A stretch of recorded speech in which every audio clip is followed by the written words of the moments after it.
Thank you. I think that was the best that I could do, Emperor. It's really, really wonderful. It's really an honor for me to be here. I think Sheila will tell you a little bit about how we met, but I read a section, a draft of this book before it was published, and was really blown away by the language of it, and Sheila's leap into this Ethiopian character. That really, it was the first time that I had read an Ethiopian character by someone who was not Ethiopian, and I was really, I admired the courage, and the effort was just incredible. The work that's come out of this is amazing. I've told you a little bit about the book of this young man who goes to France and befriends and becomes a sort of an assistant to this famous French writer that we only know as M. But Sheila, I'm wondering, why Ethiopia and why this character? Because you're from South Africa. Right. Well, many reasons, but I have to say that 2 years ago I was asked to judge the first novel fiction prize here at the Center for Fiction. And so I was sent many books. And some of them, I have to admit, it was a case of wading through. But when I came across this one, Beneath the Lion's Gaze, by Maaza, I was totally drawn in from the get-go. And just very moved by the emotion that she was able to convey in this book. And I think that's its strongest point. Also, for a first novel, it was incredibly accomplished. She has many characters, and she covers this historical period, which is hard to do, I think. But she does it always through the eyes, and everything is seen through the character's eyes, and remains very much, as you have seen with this reading from even Haile Selassie she takes on, which I thought was very brave, actually. So I was drawn into Ethiopia, and I was so interested. Also because, of course, as Maaza says, I do come from South Africa. And the story of Ethiopia is very different from the story of South Africa. I grew up under apartheid. So that's a very different story. And so I was so delighted to find a country in Africa where one felt that, yes, there's a history of colonialism there, but it was very short. And the Ethiopians certainly beat the Italians at various points. The Battle of Adwa, right? And this wonderful moment where the Italians marched in thinking, well, you know, we're Europeans. And so it's all going to be very easy. And of course they were very severely routed, and so they had to change their view. And then of course the wonderful speech by Haile Selassie that most people remember, or at least have read about at some point, the Lion of Africa, and his distinguished career in a way, which came to this very sad end. So I was interested in a country in Africa that had this strong and admirable history, let's say, where they had been briefly colonized, but they'd thrown off the yoke and had established themselves. Of course, this period was, well, it was known as the Red Terror, so it's very brutal, and Maaza writes very well about it. So I was drawn in for that reason, and thanks to her book. And then, of course, I read many other sources, and there are many great, really good young Ethiopian writers writing. And if you're interested, I have a little list at the back of my book. And Kapuscinski, the Polish journalist, who is wonderful and gives you just such a terrific, an inside view of Ethiopia. And so I relied a lot on that. So that was sort of my introduction to Ethiopia. and the reason why I chose a young Ethiopian who is also an immigrant. And that is something, of course, that I had been in France and had been through the experience of being a foreigner and wandering through those streets where and not speaking the language terribly well, and coming out with these sentences. And the French have always been, I think, rather intolerant of anybody who doesn't speak their language very well, and they were quick to pounce on you who made a mistake and rushed you and said, well, hurry up, you know, in the shops. And particularly in the days when I was there as a very young girl, younger than even Dawit is. And Dawit, of course, is in much more dire, so I was just a paying guest in a French family. But they made it very clear from me from the beginning that my appetite was rather too large. And every time I would reach for something, they would say things like, well, you realize that meat is very expensive in France, you know, so, oh dear, sorry. So in the end, I ended up having my meals not with the family because I felt, you know, that every morsel I ate was being watched.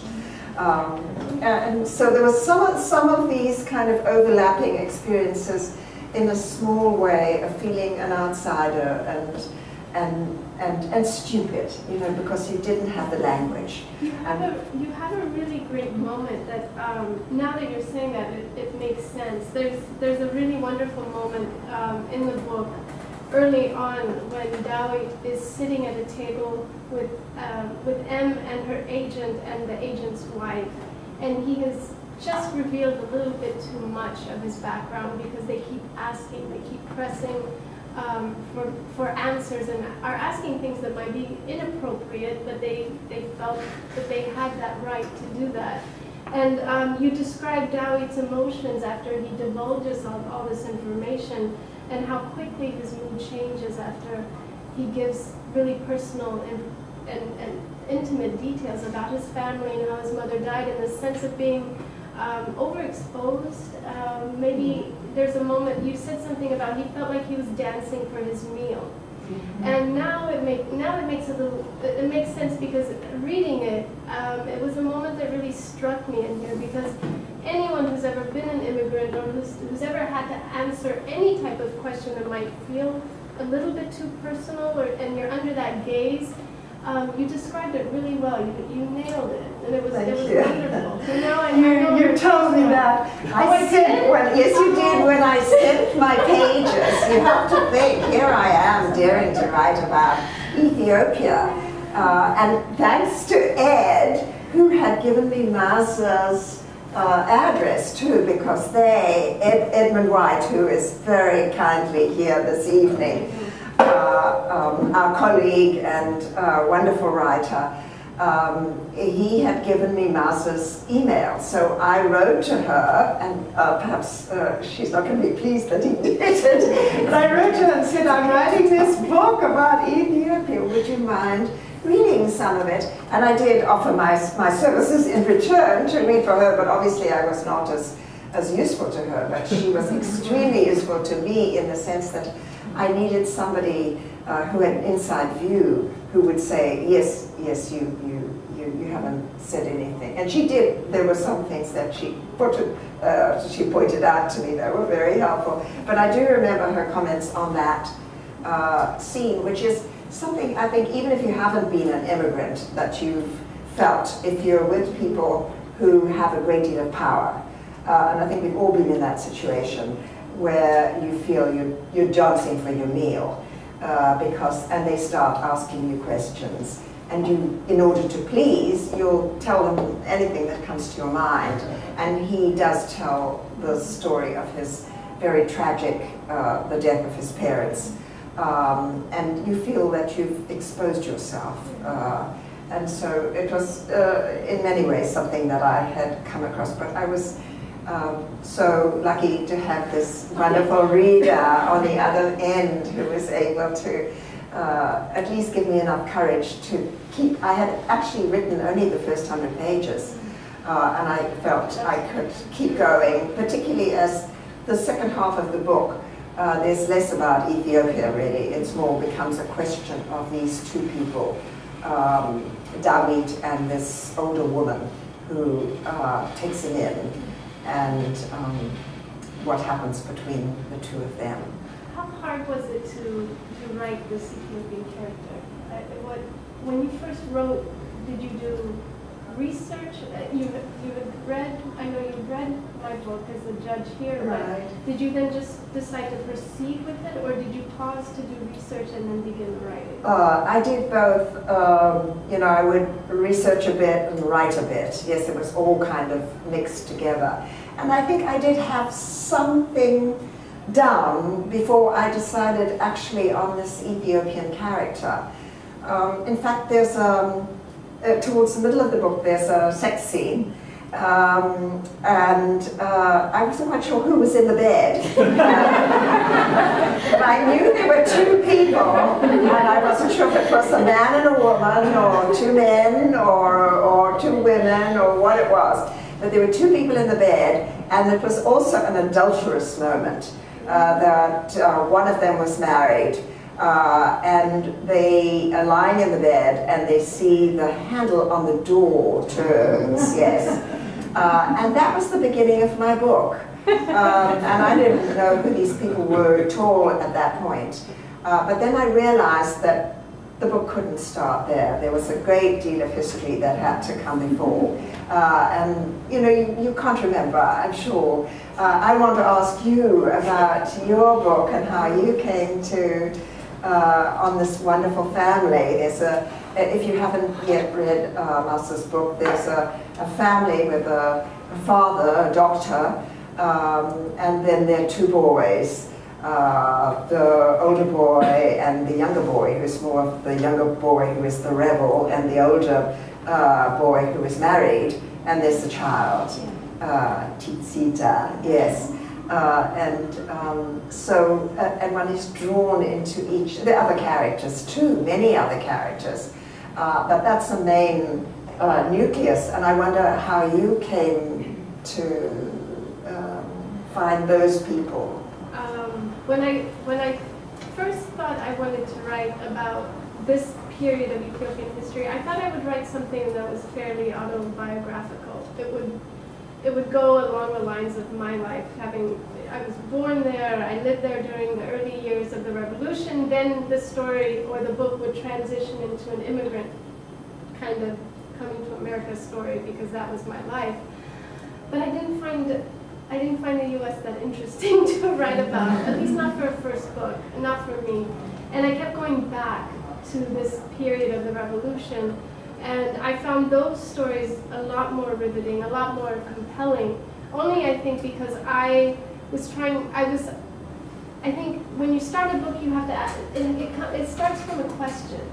You saw the scene with the door, yes. And then you have to follow that because you wonder where it came from.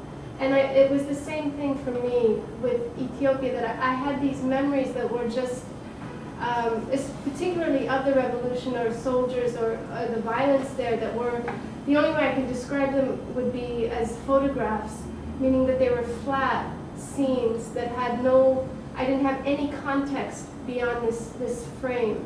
And I wanted to answer questions. I was asking these questions all my life, and so I kept getting drawn back to this period.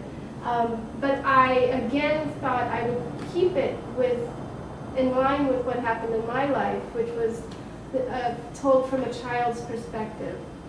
This little girl, Zitar, and I couldn't do it. She just seemed really, I couldn't tell this from a child's perspective. And I started realizing there are more people involved here, and they each have their own. We all experience a singular event in different ways. Why not try to expand the story? So it moved from one character to another, and I kept adding. And it wasn't until the very end that I realized my main character seemed to kind of sneak up on me. And it was the doctor, the patriarch of the family. Although you do have one wonderful moment, and I hope I'm not giving away too much here, because that's a cardinal sin. But when the doctor comes home and he's battered, after being imprisoned and being tortured. And his teeth have fallen out. And the little girl at first is so horrified that she shuts the door on him, and the smell, and of course, you know, she doesn't know who he is. But then there's a wonderful moment where she gets used to him as he's getting better, and she says to him, you know, your teeth will probably grow back. Mine did. And I thought that was just so fabulous. You know? And how you came up with that moment that seemed so absolutely real and the kind of thing that a child would say. I remember losing teeth at 6. It was natural, but thank you. And just, I have to say the sex scene. Can we talk about? I don't have that in my notes. But, we'll open it to questions. Yeah, it was so well rendered and really sensitive as well as sensual. And I hope I'm not giving anything away if I say the character Dawit is gay, but he has an affair with this writer M, and this sex, well, that's one of the sex scenes. It's not the one with the door, but you also write about that, and you manage to get this sort of the ambiguities of what Dawit is doing out of necessity, but then he feels this sense of obligation, but he is grateful and he likes her, and you tread this middle ground really well. Can you talk about writing that? Oh.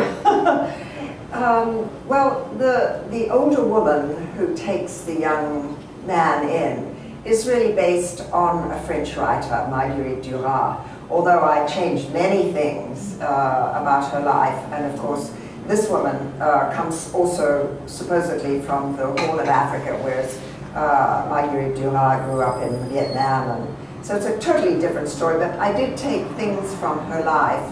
And I think towards or anyway, at some point during her career, she did have a gay lover, or anyway, a person who worked as her secretary or accompanied her everywhere, and he was a gay man.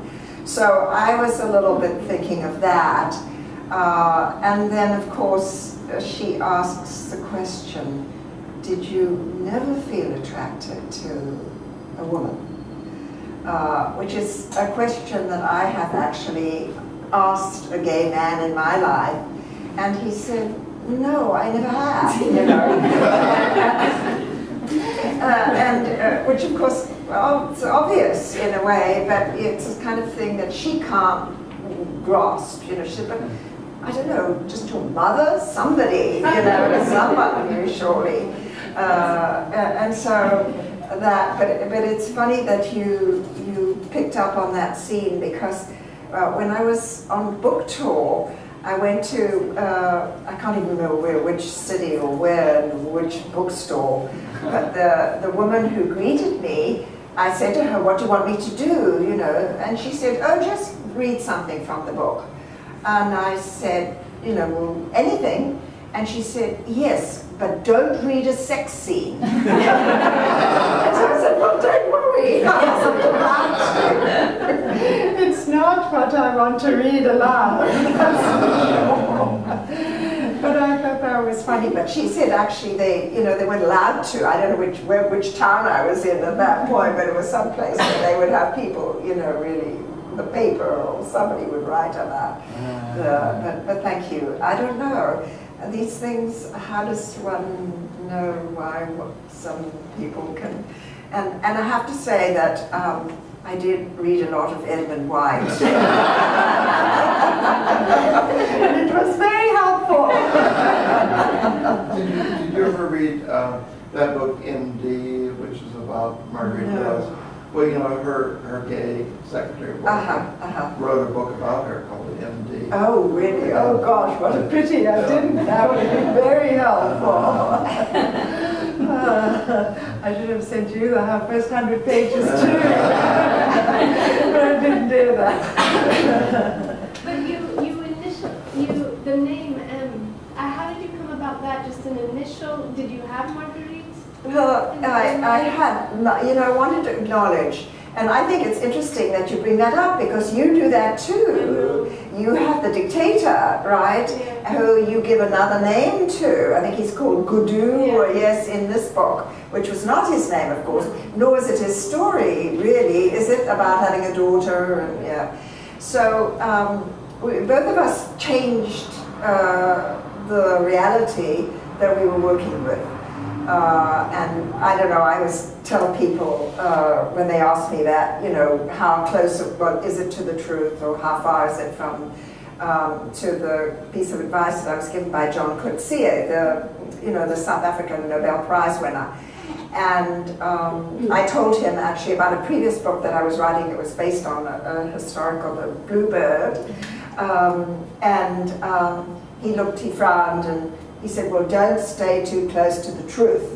And so that was something that it was very helpful to me because it enabled me to be, you know, fairly free. So I wanted to acknowledge that this was a real person and that I had drawn on her life, but it wasn't Marguerite Duras, and that I'd taken many liberties with this story. And of course, my French editor, who did Becoming Jane Eyre and who did Love Child, the book before, she read this book, and I thought, well, it takes place in France. This would be the choice to make. And on the contrary, she grilled me through a whole luncheon, and it was most unpleasant. And you know, when an editor turns down a book, they usually just say, sorry, you know, it doesn't quite, you know, I'm not in love, or whatever they say. And she gave me a detailed reasons why she couldn't take this book. And one of them was that I happened to have come up with the names, and this is where you're making up the names that I gave the French editor and his wife, which were, I think, were Gustave and Nicole. And she told me that the real editors at Gallimard were Gustave and Nicole. And I thought, I couldn't possibly do this. And there were various things of this kind all the way through that she really, where somebody who really knows the truth, maybe, of a situation will perhaps be put off by. I think I have Dali run around the Luxembourg too at dawn or something, and she said it is not opened until the sun is up. Things that nobody else will have brought up. Did you have anything I got like a this? lot of, the only times I got a lot of flack, a lot of negative feedback about the choice of I changed the actual dictator in Ethiopian history at this time. I changed the name of the character in my book to Gudu. And I did it because it was, number one, I had to continually remind myself this book was fiction. So this was one of the ways that I could distance history from myself as I was writing. And then the other thing was that, unlike Haile Selassie, that I take liberty with him in this book, he died early on in the revolution. He was killed. So I could go through the rest of the book as fiction. You know, just it's a fictional book. And he's a character that was mythic as much as anything else, so I could play within that realm. But Gudu or Mengistu, I mean, he's still alive now. He's alive through the whole thing. And for me, I cared enough about historical accuracy to understand that if I put Mengistu in my book, I would be very careful of, was he really here at this time? If Hailu, my character, is doing this, what was Mengistu doing? And it would distract me from the actual story that I wanted to write, which was about the victims as opposed to the perpetrators of the violence. So I changed the name to Gudu, and it only appears a couple of times in the book. But the only people that have ever called me on it have been journalists who reported in East Africa during that time. And I think I had a really a kind of contentious interview with someone, a reporter at NPR at one point. Oh, really? And I found out later that she had been stationed there during that time and was really adamant about why did you do that. Ethiopians also, they say, well, we need to punish him, so why did you put his name in the book? And then other than that, you know, it ends up no one else really cares. But you know, I'll probably do it again in another book, so get ready. So it happens. Yeah, we do what we have to. Yes, for the sake of the story too, for the sake of the plot too. I think one changes things if you have to. Another thing that I noticed in this book and that I thought was remarkably well done was and brave was Maaza's ability to write about violence. And I think I have a prison scene in my book, and which she read, and she wrote back to me and gave me some wonderful links. You know, this is one of the things about research too, that Google is very good on this. And she gave me some wonderful links to actual experiences. I think my prison was too clean, right? And she said, no, the prison was filthy, and you know, you can't have it so clean, and things of that kind. But she really was able to render the violence, I think, and it was an extraordinarily violent period with just terrible torture. And when I read about these accounts, you know, beating of the feet, particularly people being hung and their feet beaten, and I just thought, gosh, that you could take that on and not flinch, because one often just can't bear to write something like that. Yes. You flinch. I flinch. You flinch, but you. I think the thing about writing, if you flinch and if you, whatever emotion it is that gets you to that page, that gets you into that moment, you have to use it, but you will also edit. And so each revision takes you a step further back from that, from the rawness of the moment. So each time I revised, I could go back and look again at what I'd done and look at it with a more clinical eye. And I think, but there were certain moments in the book that were really difficult, particularly with the little boy in here that I couldn't touch for a little while after I had written it. Yes, that's so interesting that she's saying there that it becomes text. Yeah. You've written about it, and so it's now a text and no longer really this horrific